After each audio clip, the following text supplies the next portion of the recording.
22:09 de esta noche fría en la ciudad de Buenos Aires, y vamos a continuar en Opinión Socialista en Radio. Y ahora vamos a correr del rol de conductor del programa, Guillermo, y aprovechando que sos precandidato a diputado nacional en la provincia de Santa Fe por el FIT Unidad, vamos a entrevistarte en relación al eje central del programa de hoy, Elecciones 2023. Proponemos un programa revolucionario para terminar con la crisis. No, gracias a vos por atendernos, Gris. Ahora, bueno, sí, te claro, preguntamos, compa, si querés. Te pregunto, en realidad. Bueno, lo primero que me surge preguntarte, Guille, es ¿por qué decimos que las elecciones son una farsa y por qué, a pesar de ello, participamos de las mismas, ¿no? Sí, bueno, esto es arrancamos por ahí. Bueno, el tema es una posición histórica de las corrientes revolucionarias, ¿no? Desde denunciar esta democracia burguesa, una democracia con carácter de clase, ¿no? Esta democracia está armada para que ganen siempre los mismos. Esta democracia tiene un carácter de clase, no es plena. Los partidos burgueses, los partidos del régimen, sean peronistas, radicales, del PRO, Milei, no es que no hacemos distinción entre todos ellos, ¿no? Pero responden a una misma clase. Para los partidos revolucionarios, para las corrientes revolucionarias, es sumamente difícil, el terreno quizás uno de los más difíciles, porque ahí es donde la clase que domina, la clase burguesa, tiene todas las de ganar. Te presenta todas las opciones, y en realidad son distintos perros guardianes del mismo amo, ¿no?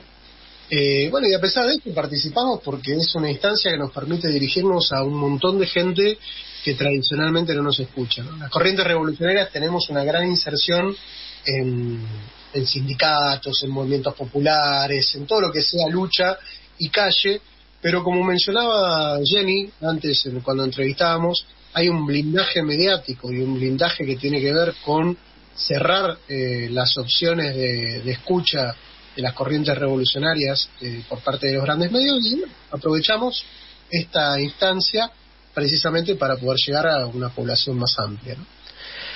Y para estas elecciones, Guille, como Opinión Socialista, estamos presentando a la clase trabajadora un programa revolucionario para terminar con la crisis. ¿Le podés contar a nuestra audiencia cuál es la importancia de un programa de estas características? Sí, mirá, siempre nos dicen, bueno, y ustedes si ganaran, ¿qué harían? ¿No? Pero al final ustedes que se la pasan tirando piedras, bueno, ¿qué harían? Bueno, nosotros desde nuestra organización lo que hacemos es poner a disposición estos 10 puntos para empezar a discutir una salida de la crisis, ¿no? Obviamente que no se trata de una fórmula mágica, sino que tiene que ver con un planteo político de enfrentar el sometimiento al imperialismo, de enfrentar el sometimiento a los poderosos, y que para eso es necesario desarrollar la movilización como en Jujuy, como en todos los distintos lugares, en los distintos pueblos, que claramente marcan que para oponerse a la Barrick, a los capitales chinos o a los capitales yanquis o de donde vengan, hay que movilizarse, hay que estar movilizado. Lo decía, me voy a referir otra vez a la entrevista con Jenny, que muy importante fue, dejó cosas muy interesantes.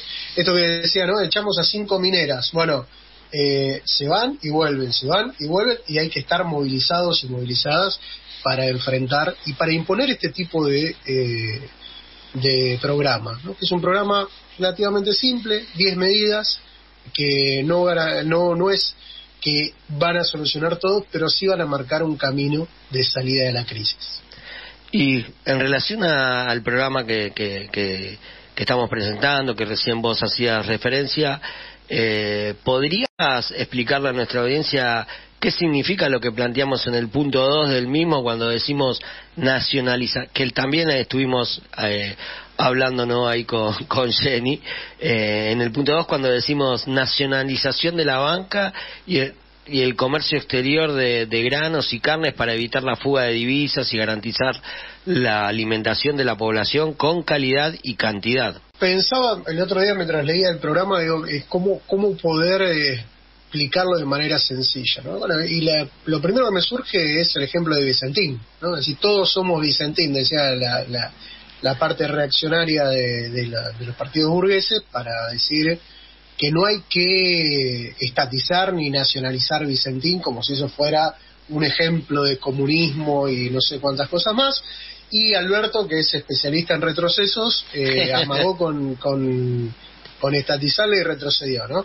Pero digo, es un ejemplo porque es una estafa manifiesta de $1.600 millones de una empresa de las más grandes del país y con incidencia incluso a nivel del mundo, que estafó a los productores, que tiene incidencia en el encarecimiento de los alimentos que consumimos diariamente, digo, aceite, harina, digo, las cosas más básicas que consumimos, y que además estafaba al Estado y estafaba a los productores, triangulando el comercio exterior utilizando el Mercosur, ¿no?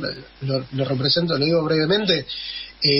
Vicentín Argentina le vendía a Vicentín Paraguay, que le vendía a Vicentín Uruguay. Eran todos los mismos, digamos, solo que ahí hacían un gran enroque para estafar al fisco argentino, pero además para vaciar absolutamente todo lo que podían de esa empresa. Una estafa multimillonaria en la cual deberían estar absolutamente todos presos, incluyendo los miembros del Estado que permitieron eso.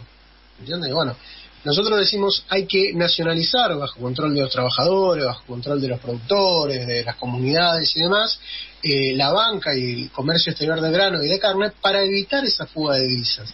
Pongo ese ejemplo, nada más $1.600 millones fugados por una sola empresa. Una sola.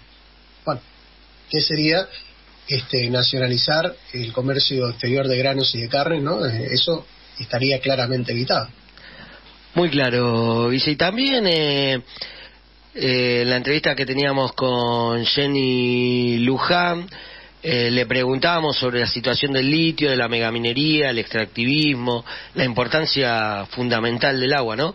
Y en ese sentido, y siguiendo con el análisis del programa que estamos presentando para terminar con la crisis, ¿podrías desarrollar la propuesta que hacemos, que algo, insisto, hablamos con Jenny, la propuesta que hacemos sobre la nacionalización de los bienes comunes? Sí, nosotros decimos eso, es importante mencionar o hablar de los bienes comunes y decir que en esto que se está hablando del extractivismo, ¿no?, de la minería y demás, estas reformas constitucionales de Morales o de Quintela o de todos ellos que hacen los gobernadores tienen que ver con la extracción de la riqueza del subsuelo, que es provincial, gracias a la Constitución Nacional del 94 de Menem y de Alfonsín, el Pacto de Olivos. Todo eso lo disponen los gobernadores, generando estos enclaves de absoluta riqueza en pocas manos y la pobreza que sigue creciendo en todo el país y en estas provincias, ¿no? Entonces, esta nacionalización nuevamente de los bienes comunes, como era previo, digamos, a esta reforma constitucional, pero bajo el control de los trabajadores, bajo el control de las comunidades, de los pueblos originarios, de todos quienes tenemos que tener voz y voto sobre cómo llevar adelante la gestión de estos bienes comunes, es sumamente necesaria para evitar la contaminación del ambiente, para evitar las enfermedades transmitidas, como charlábamos una vez cuando hablábamos del litio de Jujuy, ¿no?, con una de nuestras entrevistadas también.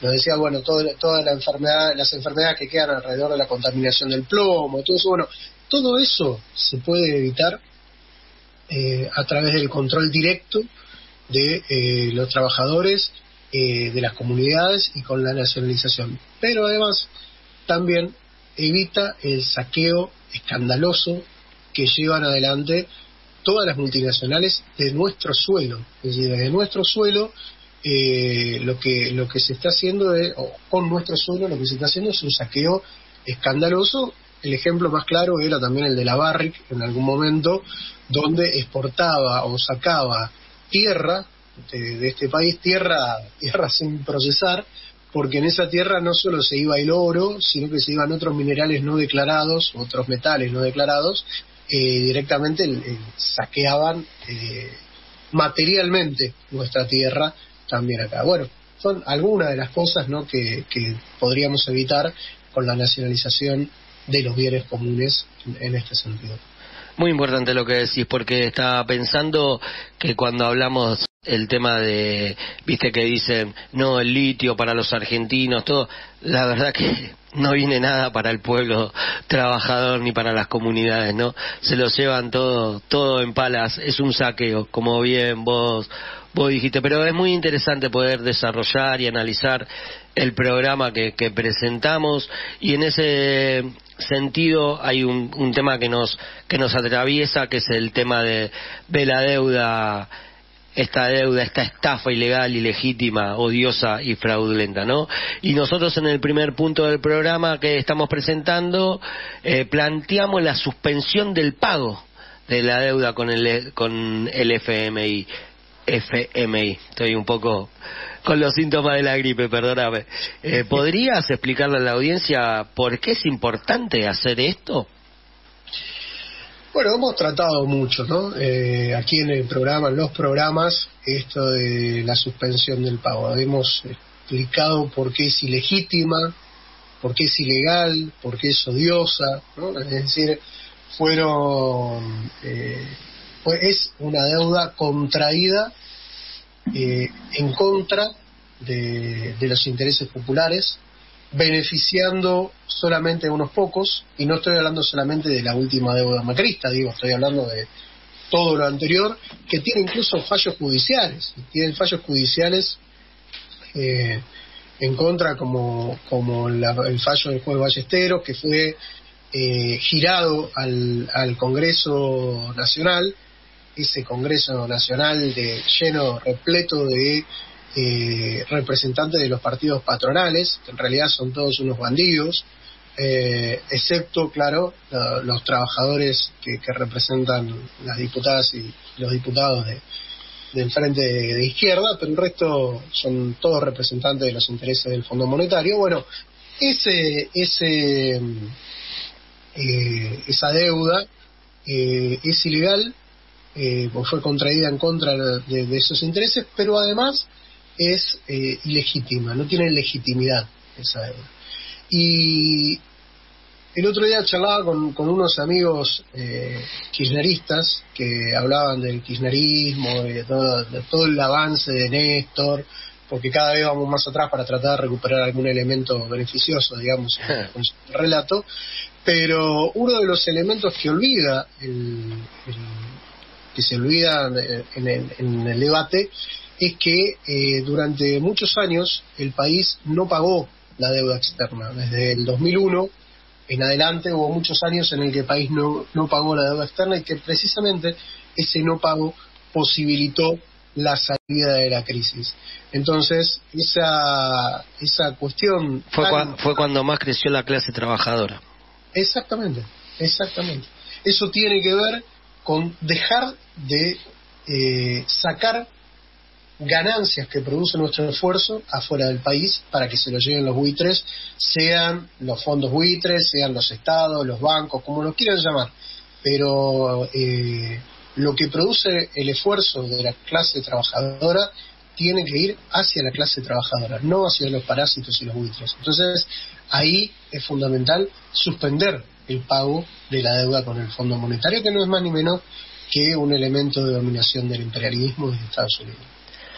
Así es, Guille, y bueno, saliendo un poquito del programa y entrando a lo que señalan, piden, prometen los y las candidatas del fondo, ¿no? Me gustaría charlar un poquito sobre este nuevo anuncio que hizo Massa sobre el dólar agro. Claramente parte de esto que vos mencionabas de la sumisión al FMI. Pero en ese sentido, tenemos un audio para compartir de Massa, en este caso hablando el año pasado, justamente en momentos posteriores al atentado de la vicepresidenta, antes de su primer viaje al FMI, que ya hablaba del dólar soja y de la mesa de los argentinos. Escuchamos el audio y después lo analizamos. Dale. ¿Qué tal? Buenos días. Santiago de Faltro, del Cronista. Tengo dos consultas. La primera es, ¿por qué solamente para el complejo soja y no para maíz y trigo?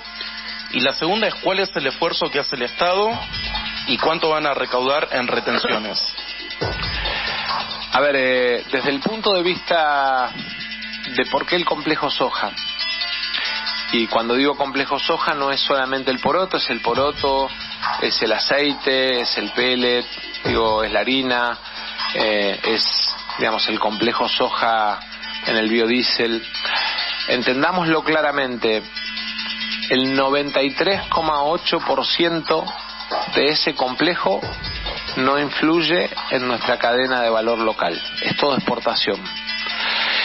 Y obviamente uno de los grandes desafíos cuando hablamos de desarrollo con inclusión es cuidar también la mesa de los argentinos, a diferencia de otros productos en los que sí hay influencia en el precio de lo que consumen todos los días los argentinos. En segundo lugar, porque además la soja tiene 33% de retenciones. Y acá me quiero detener un segundo, porque matemáticamente, para que el productor entienda, la cuenta con este régimen especial de liquidación le da retenciones cero. Y básicamente lo que sucede a lo largo del mes de septiembre es que el productor se va a encontrar con retenciones cero a la hora de hacer la matemática respecto del mercado único libre de cambio. Y de alguna manera entendemos que es el complejo que mayor nivel de incidencia en las exportaciones y menor nivel de incidencia en la cadena de valor local tiene a la hora de decisiones de política macroeconómica. Eso respecto de por qué es el complejo soja. Clarito, ¿no? Escuchábamos ahí. Hoy la propuesta del gobierno ya ni siquiera es esa, digamos, ni siquiera es una devaluación encubierta para algunos sectores, sino que es una devaluación masiva para todo lo que tiene que ver la comida diaria de los sectores populares y de los que más les nos duele, que es, bueno, poner algo sobre la mesa para poder sobrevivir, ¿no? Hoy es una devaluación exigida por el Fondo Monetario que toma esta forma. Digamos, toma la forma de un supuesto dólar diferencial, ¿no? Y hablando de emisiones, el año pasado, no de la provincia, sino de las que van al FMI, esta semana se cerró un nuevo acuerdo con el fondo. ¿Qué implica para nuestra clase esta nueva negociación con el FMI, Guille? Nada bueno. como lo quieran mostrar, nada bueno. Desde que yo era pequeñito, que fue hace mucho tiempo atrás, siempre nos dijeron que los acuerdos internacionales significaban un mejor futuro para el país y demás. Y bueno, y acá estamos, ¿no? Con una inflación del 120% anual, acuerdo tras acuerdo con el fondo, miseria creciente, deterioro de las condiciones de vida, y eso significa los acuerdos con el fondo. Significa pagar más, significa exprimir el esfuerzo de la clase trabajadora para que se la lleven los parásitos del imperialismo, digamos. Eso es los que la fugan. Los que la fugan, los amigos del poder, los que mueven, digamos, toda esa plata. Bueno, eso es el acuerdo con el fondo. Pagar más y más rápido. Y esos amigos que están muy bien representados, ¿no? En la rural invitaron a todas y todos los políticos que estuvieron desfilando esta semana precisamente por la rural, entre ellos Massa, Larreta, Bullrich, Milei, Si te parece, compartimos con vos y con toda nuestra audiencia lo que dijo Patricia Bullrich y luego te pregunto. Dale. ¿Piden algún detalle sobre cómo es ese plan para desarmar el cepo? Estamos trabajando una protección con una cantidad importante de dólares que no vamos a decir todavía cómo los vamos a conseguir, pero ya tenemos el armado de la ingeniería jurídica para que podamos, al salir del cepo, pero vamos a blindar con una cantidad de dólares que negociaremos de manera internacional. Estamos esperando el fin de las PASO para poder tener esa negociación. Por eso vamos a hacer una serie de medidas. Protección de tener un colchón de dólares que nos permita, eso necesita, en un primer tiempo, manejar. ¿Eso está negociándolo? ¿Están hablándolo? ¿Quién nos va a dar dólares? ¿Quién nos va a dar dólares? ¿Quién nos va a dar dólares? ¿Quién nos va a dar dólares? Terrible, ¿no? Otro blindaje sobre nuestra clase. La verdad que es un término que genera escalofrío para los que tenemos algo de memoria, porque remite al blindaje de la Alianza de la Rúa, ¿no? Donde fue ni más ni menos que marcar un grado más de sometimiento al imperialismo, porque cuando dicen eso, lo dice claro Patricia Bullrich, que también fue parte del gobierno de la Alianza en aquel momento, hace 22 años atrás, ¿no? Pedir plata a intereses usurarios para seguir endeudándonos cada vez más. Digo, esto criticado por todos los sectores que más o menos entienden, incluso hasta por los sectores más reaccionarios, digo, hasta los sectores que, como Milei y todos esos, que le plantean, bueno, dejémonos de simular, digamos, y sometámonos a través de una dolarización. Eso es lo que plantea el sector de Milei. Hasta ellos critican este tipo de cosas, pero la realidad es que el blindaje no es ni más ni menos que mayor deuda a intereses espantosos para que la sigan fugando lo mismo que la vienen fugando hasta ahora, ¿no? Clarísimo, Guillermo, muy claro, muy interesante. Vamos a seguir a lo largo de estos programas charlando sobre este tema y sobre, valga la redundancia, sobre el programa que presentamos para estas elecciones.